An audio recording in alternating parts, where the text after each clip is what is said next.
प्रणाम साथियों, मैं गोपुत्र राम आप सभी का अभिनंदन करता हूं जागरूक किसान चैनल पर। तो बहुत बड़े बड़े डेयरी फार्म देखे होंगे आपने, बहुत महंगे महंगे शेड बना देते हैं, उनके नीचे काफ़ी महंगे महंगे बड़ी बड़ी कंपनियों के मैट ले आते हैं, गद्दे ले आते हैं। लेकिन उन गद्दों की क्या समस्याएं रहती हैं, क्यों हमें मैट नहीं बिछाने चाहिए, इन सब के बारे में आज आपको डॉक्टर साहब बारीकी से बताएंगे। तो डॉक्टर साहब नमस्कार, जय गौ माता। भाई जय गौ माता। मेरे खुद के एक्सपीरियंस बताऊंगा मैं जी। सबसे पहले क्या है, ये आप जो देख रहे हो ना बलराज जी, बड़द अपना, हाँ हाँ, यो बड़द मैं गौशाला से लेके आया था, प्रावर गौशाला से। ठीक है। और जब इसको लेके आया था, इसके ऊपर कम से कम जो है 2000 चीचड़ जरूर लग रहे होंगे। अच्छा। सारे शरीर के ऊपर चीचड़ और इसकी हालत जैसे भी गौशाला में होती है, अच्छी हालत नहीं थी जी। तो मैंने लेकर रोहतक, मेरे पास प्लाट था, वहाँ पे ईंटों का फर्श बिछा हुआ था, डीप वाला। अच्छा। वहाँ पे लाके मैंने इसको बांध दिया, मैं इसकी सेवा करने लग गया। मैंने इसके सारे चीचड़ तोड़ दिए। तोड़ने के बाद कुछ टाइम के बाद, हफ्ते 10 दिन के बाद मैं देखूं फिर चीचड़ हो जा, मैं फिर तोड़ूं, फिर चीचड़ हो जा। तो एक दिन मैंने ऐसे ही फेसबुक पर लिख दिया, मगर भाई ऐसे ऐसे समस्या है, इतने दिन से तोड़ रहा हूँ, इसके चीचड़ नहीं जा रहे। तो फेसबुक पे किसी साथी ने देखा, फर्श देखा और वहीं पे कमेंट कर दिया, बोला डॉक्टर साहब इसका फर्श बदलो। ये जो पक्का फर्श है, इसके अंदर जो छोटी छोटी दरारें हैं, तरेड़ हैं, इन तरेड़ के अंदर इनके अंडे होते हैं, वहाँ पे नए चीचड़ बनते रहते हैं।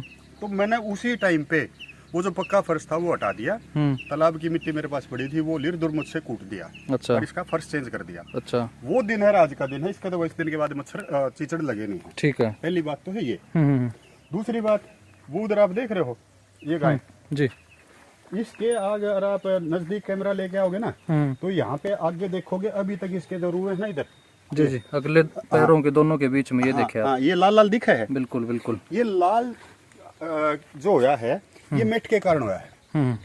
पक्का फर्श, ऊपर से रबड़ का मैट। अच्छा।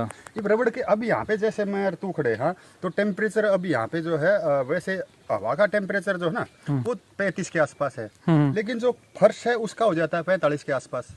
और जो अब मैट बिछा दिया, हाँ, मैट का हो जाए 55 के आसपास। काला मैट है बिल्कुल, उसके अंदर से कुछ लिक्विड्स भी निकलते हैं और कुछ हार्मफुल केमिकल्स भी निकलते हैं, वो गाय के निचले हिस्से को बिल्कुल उसके रूम में उसको खत्म कर देते हैं। तो ये यहाँ पे बिल्कुल पूरा लाल हो गया था, इसके गोड्डा के अंदर समस्या आ गई थी, खड़ा होना इस गाय ने बंद कर दिया था। अच्छा। अगर ये उसी हालत में रहती तो इसने मतलब बैठ के ही चारा चरना, बैठ के ही गोबर करना, बैठ के ही गोमूत्र करना, ये इसकी हालत हो रही थी। अच्छा, कितने समय पहले की बात है ये? 3 साल, 3 साल पहले से लेकर अभी तक इसका निशान नहीं गया है? अभी तक निशान भी नहीं गया है। तो कितनी भयंकर बीमारी है ये, देखो आप कि 3 साल हो चुके हैं फिर भी अभी तक निशान इसने छोड़े नहीं है।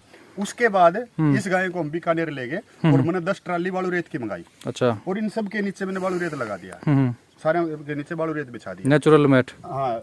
उसके बाद ये गाय 10 दिन के अंदर खड़ी भी होने लगी, घूमने भी लगी और अच्छे से चरने भी लगी। और अब आप देख ही रहे हो, उसके बाद ये 2 बार ब्याह भी ली और अच्छे से स्वस्थ, अच्छे से हो रहा।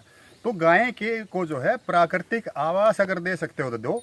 ये जो पक्का फर्श है, ये जो मैट है, ये गाय के दुश्मन है, गाय के स्वास्थ्य के दुश्मन है। जी जी, हमने तो अपने आप को करप्ट कर लिया, सारी धरती के ऊपर पत्थर बिछा गए तो इनको तो हम करप्ट होने से बचा सकते हैं। इनका असली आवास, इनका असली जो है स्थान वो मिट्टी है। ज्यादा सर्दी गर्मी हो तो घास फूस बिछा दो, जैसे अपने बुजुर्ग करते थे, बुमड़ा छिड़क दिया और तूड़ी की जो है, जो अपनी होती है रड़ी वगैरह, वो नीचे छिड़क दिया, उसके बाद ये आराम से बैठेंगे। तो यही इसका प्राकृतिक आवास है। जी जी जी। तो अगर हम गाय को प्राकृतिक तरीके से रखते हैं, नेचुरल तरीके से रखते हैं, तो गाय इसी प्रकार लंबे समय तक स्वस्थ रहेंगी, इनकी रोग प्रतिरोधक क्षमता बरकरार बनी रहेगी।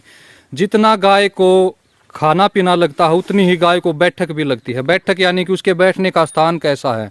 अगर बैठने का स्थान प्राकृतिक है, नेचुरल है, तो गाय लंबे समय तक जीवित रहेगी, लंबे समय तक स्वस्थ रहेगी। आप गाय और भैंस की तुलना एक साथ नहीं कर सकते। भैंस अगर बड़े बड़े डेयरी फार्मों पर रहती हैं तो उनका और गाय का बिल्कुल अलग विज्ञान है। गाय को नेचर के साथ रहना पसंद है, प्रकृति के साथ रहना पसंद है। भैंस भी जो है वो प्राकृतिक प्राणी है, भैंस है जलीय प्राणी। जी। भैंस जब तक 2-2.5 घंटे जोड़ के अंदर जो है ना कर लेगी, गारा में नहीं बोलेगी, तब तक उसने स्वाद नहीं आवे और तब तक वो प्रसन्न नहीं होगी, तो अच्छे से दूध नहीं देगी। ये है अर्धमूर्छलीय प्राणी, ये इसको पानी नहीं चाहिए, बिल्कुल इसको चाहिए सूखा रेत, इस टाइप की चीजें। तो इसका प्राकृतिक आवास अलग होता है, भैंस का प्राकृतिक आवास अलग होता है। दोनों को अपना प्राकृतिक आवास में रखोगे, जैसे जैसे उनको चाहिए वैसे ये ज्यादा खुश रहेंगी, ज्यादा प्रसन्न रहेंगी, ज्यादा अच्छे से दूध देंगे। बिल्कुल बिल्कुल।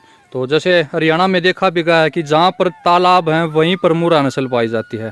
जहाँ जितने ज़्यादा तालाब होंगे गांव के सभी लोग अपनी भैंसों को तालाब में लौटाने के लिए ले जाते हैं, क्योंकि भैंस को जो कीचड़ में या फिर गिल्ले में रहना पसंद है, और गाय को बिल्कुल सूखे में।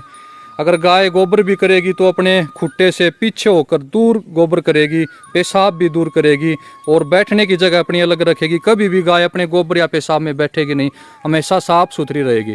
तो गाय के बहुत विज्ञान है, गाय की बहुत महिमा है, जितना व्याख्यान गाय के ऊपर करते रहें उतना ही कम है। तो ये आज की छोटी सी वीडियो थी गाय के बैठन के ऊपर।